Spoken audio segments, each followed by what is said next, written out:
कल तोड़ा, क्योंकि इसलिए उधर खिंचाव ज्यादा हो जाता है और इसीलिए बहुत जोर लगा करके ऊपर उठना पड़ता है।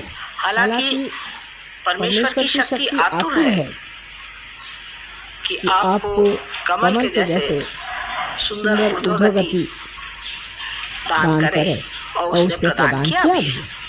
लेकिन उस दशा में रहने के लिए आपको थोड़ा सा जोर लगाना पड़ता है, और जोर बड़ा सुंदर है, वो है प्यार। अब प्यार का विश्लेषण कैसा किया जाए? प्यार का मतलब ये होता है कि जहाँ आप कोई सा भी कार्य करते हैं वो अपने हित के लिए और दूसरों के हित के लिए होना चाहिए।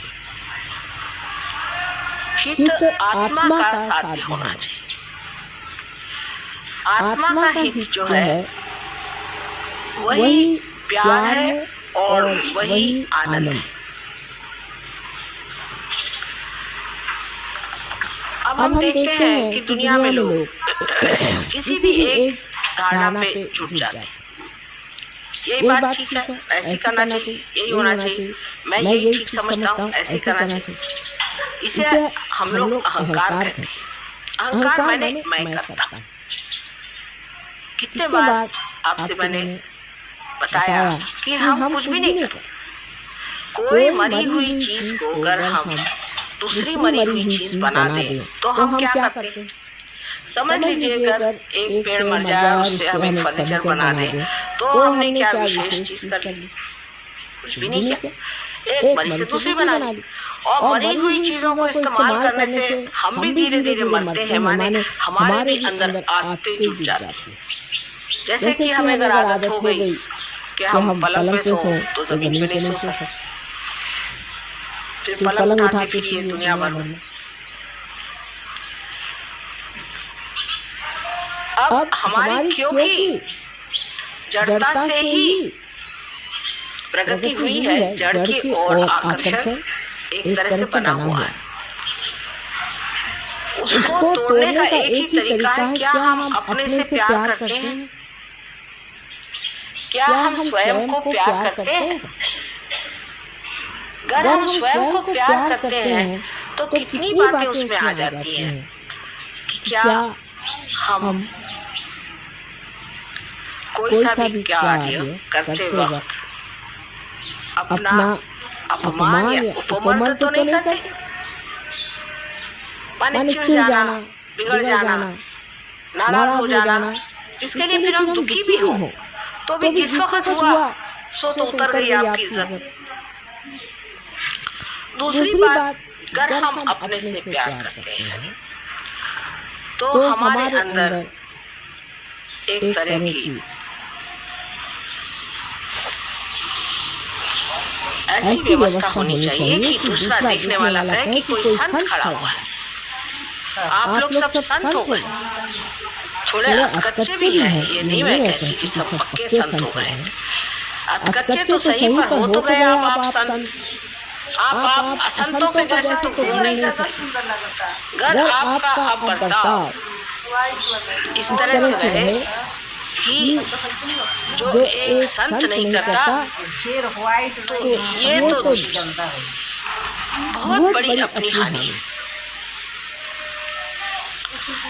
क्योंकि एक तो पहले आपको संत होना नहीं चाहिए था। नहीं होते तो लोग कहते चलो ये उचक्के ही हैं, चोर हैं, चलो इनके तो ऐसे ही है, घुमा करते हैं ऐसे 2500 गलियों में ऐसे बहुत से देखे गए। लेकिन आप संत तो उसकी एक अपनी हस्ती है जो कि माननीय होनी चाहिए, जिसको लोग माने। लेकिन माने कैसे अगर वो माननीय नहीं है? तो प्यार जब तक असलियत में नहीं आता, जब तक असली प्यार नहीं होता है, तब तक झूठे प्यार से हम अपना उद्धार नहीं कर सकते। अब अगर हम अपना प्यार इस तरह से तौले कि हमने अपने लिए क्या किया। हमने जमीनें खरीद ली, मकाने बना लिए, बाल बच्चे हमारे पढ़ गए, सब कुछ हो गया। अब हमने अपने लिए स्वार्थ, स्व का अर्थ हमने लगा लिया क्या? अपने लिए हमने कौन सी सेवा की? माँ की सेवा तो बाद में होगी, पहले अपनी करो बेटी। अपनी सेवा में क्या प्राप्त होने का है, क्या हमारा लक्ष्य है, वो सोचना है। हमें क्या पाना है? हमें पूर्णतया परमात्मा के साम्राज्य में अधिकार से बैठना है। उस अधिकार को हमें प्राप्त करना है। उसके लिए हमने कौन सी गतिविधियां की, कौन सी व्यवस्था की है अपने जीवन के साथ, कौन से तौर तरीके अपनाए हैं, ये सोचना चाहिए। अब सहयोग में कितनी बार बताया गया कि भाई अगर आपको आगे बढ़ना है, इस वृक्ष को ऊपर की ओर चढ़ाना है, तो आपको ध्यान करना चाहिए। अब इस पे लोग सोचते हैं कि माँ ध्यान से कैसे होता है। अब देखिए कैसे होता है। जब तक आप ध्यान नहीं करते हैं, मन चल विचल थोड़ा सा रहता है। जब आप सहयोग के विधि के साथ ध्यान करते हैं, तो आप निर्विचार में उतर जाते हैं। निर्विचारिता आपको शांति प्रदान करती है। अगर समझ लीजिए एक पेड़ आप लगाइए, वहाँ रोज भूकंप हो रहा हो, तो क्या वो पेड़ पनप पाएगा?